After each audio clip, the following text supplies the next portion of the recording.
Correct answer. Explanation. ऐसी अर्थव्यवस्था जिसमें निजी एवं सार्वजनिक दोनों क्षेत्र विद्यमान होते हैं मिश्रित अर्थव्यवस्था कहलाती है। भारतीय अर्थव्यवस्था मिश्रित अर्थव्यवस्था इसका एक प्रमुख उदाहरण। मिश्रित अर्थव्यवस्था से क्या अभिप्राय है? ऑप्शन ए, अर्थव्यवस्था में कृषि और उद्योग दोनों को बढ़ावा देना। ऑप्शन बी, सरकारी एवं निजी क्षेत्र का सहअस्तित्व। ऑप्शन सी, अमीर एवं गरीब का सहअस्तित्व। ऑप्शन डी, छोटे और बड़े उद्योगों का सहअस्तित्व। Correct answer. एक्सप्लेनेशन। ऐसी अर्थव्यवस्था जिसमें निजी एवं सार्वजनिक दोनों क्षेत्र विद्यमान होते हैं मिश्रित अर्थव्यवस्था कहलाती है। भारतीय अर्थव्यवस्था मिश्रित अर्थव्यवस्था इसका एक प्रमुख उदाहरण है। आर्थिक विकास के दृष्टिकोण से भारत की गिनती होती है। ऑप्शन ए, पिछड़े राष्ट्र के रूप में। ऑप्शन बी, विकसित राष्ट्र के रूप में। ऑप्शन सी, विकासशील राष्ट्र के रूप में। ऑप्शन डी, अर्धविकसित राष्ट्र के रूप में। Correct answer. एक्सप्लेनेशन। आर्थिक विकास के दृष्टिकोण से भारत की गिनती विकासशील राष्ट्र के रूप में हो रही है। विकासशील देश वह देश है जो कि आर्थिक विकास के प्रारंभिक चरण से गुजर रही है जहां लोगों की प्रति व्यक्ति आय कम होती है। भारतीय अर्थव्यवस्था का कौन सा क्षेत्र सफल राष्ट्रीय उत्पाद में सबसे अधिक योगदान है? ऑप्शन ए, प्राथमिक क्षेत्र। ऑप्शन बी, द्वितीयक क्षेत्र। ऑप्शन सी, तृतीयक क्षेत्र। ऑप्शन डी, सार्वजनिक क्षेत्र। Correct answer. एक्सप्लेनेशन। भारतीय अर्थव्यवस्था में सेवा क्षेत्र का सकल घरेलू उत्पादन में सर्वाधिक योगदान है।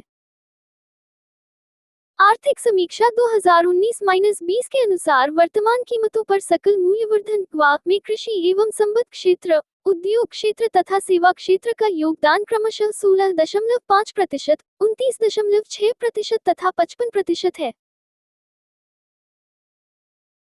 बंद अर्थव्यवस्था क्लोज्ड इकोनॉमी वह अर्थव्यवस्था है जिसमें ऑप्शन ए, मुद्रास्फीति पूर्णतया नियंत्रित होती है। ऑप्शन बी, घाटे की वित्त व्यवस्था होती है। ऑप्शन सी, केवल निर्यात होता है। ऑप्शन डी, न तो निर्यात होता है न आयात होता है। Correct answer. एक्सप्लेनेशन। एक बंद अर्थव्यवस्था एक प्रकार की अर्थव्यवस्था है जहां वस्तुओं और सेवाओं का आयात और निर्यात नहीं होता है, जिसका अर्थ है कि अर्थव्यवस्था आत्मनिर्भर है और बाहरी अर्थशास्त्र से कोई व्यापारिक गतिविधि नहीं है। ऐसी अर्थव्यवस्था का एकमात्र उद्देश्य देश की सीमा के भीतर सभी घरेलू उपभोक्ताओं की जरूरतों को पूरा करना है। ऐसी बड़ी अर्थव्यवस्था को क्या कहते हैं जिसका शेष विश्व से कोई संबंध नहीं होता? ऑप्शन ए, समाजवादी अर्थव्यवस्था। ऑप्शन बी, समृद्ध बंद अर्थव्यवस्था। ऑप्शन सी, मुक्त अर्थव्यवस्था। ऑप्शन डी, मिश्रित अर्थव्यवस्था। Correct answer. एक्सप्लेनेशन। एक बंद अर्थव्यवस्था एक प्रकार की अर्थव्यवस्था है जहां वस्तुओं और सेवाओं का आयात और निर्यात नहीं होता है, जिसका अर्थ है कि अर्थव्यवस्था आत्मनिर्भर है और बाहरी अर्थशास्त्र से कोई व्यापारिक गतिविधि नहीं है। ऐसी अर्थव्यवस्था का एकमात्र उद्देश्य देश की सीमा के भीतर सभी घरेलू उपभोक्ताओं की जरूरतों को पूरा करना है। ये सत्य होगा कि भारत को परिभाषित किया जाए। ऑप्शन ए, एक खाद्य की कमी वाली अर्थव्यवस्था के रूप में। ऑप्शन बी, एक श्रम अधिक्य वाली अर्थव्यवस्था के रूप में। ऑप्शन सी, एक व्यापार अधिक्य वाली अर्थव्यवस्था के रूप में। ऑप्शन डी, एक पूंजी अधिक्य वाली अर्थव्यवस्था के रूप में। Correct answer. एक्सप्लेनेशन। भारत में जनसंख्या की अधिकता के कारण ही इसे एक श्रम आधिक्य वाली अर्थव्यवस्था के रूप में परिभाषित किया जाता है। किसी देश का आर्थिक विकास निर्भर करता है। ऑप्शन ए, प्राकृतिक संसाधन। ऑप्शन बी, पूंजी निर्माण। ऑप्शन सी, बाजार का आकार। ऑप्शन डी, उपर्युक्त सभी। Correct answer. एक्सप्लेनेशन। किसी देश का आर्थिक विकास विकास के चार पहिए पर निर्भर करता है। वैश्वीकरण ग्लोबलाइजेशन का अर्थ है। ऑप्शन ए, अर्थव्यवस्था का एकीकरण। ऑप्शन बी, वित्तीय बाजार का एकीकरण। ऑप्शन सी, घरेलू अर्थव्यवस्था का वैश्विक अर्थव्यवस्था के साथ एकीकरण। ऑप्शन डी, अर्थव्यवस्था के विभिन्न खंडों का एकीकरण। Correct answer. एक्सप्लेनेशन। वैश्वीकरण का शाब्दिक अर्थ स्थानीय या क्षेत्रीय वस्तुओं या घटनाओं के विश्व स्तर पर रूपांतरण की प्रक्रिया है। इसे एक ऐसी प्रक्रिया का वर्णन करने के लिए भी प्रयुक्त किया जा सकता है जिसके द्वारा पूरे विश्व के लोग मिलकर एक समाज बनाते हैं तथा एक साथ कार्य करते हैं।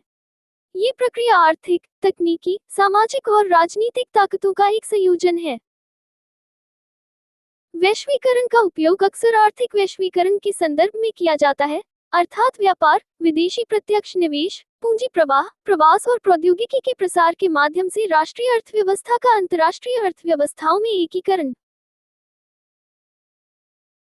वैश्वीकरण, ग्लोबलाइजेशन की प्रक्रिया से अभिप्राय है। ऑप्शन ए, वैश्विक व्यापार गुटों की स्थापना करना। ऑप्शन बी, अंतर्राष्ट्रीय व्यापार में बाधाओं को समाप्त करना। ऑप्शन सी, विश्व में एकल करेंसी लागू करना। ऑप्शन डी, उपर्युक्त में से कोई नहीं।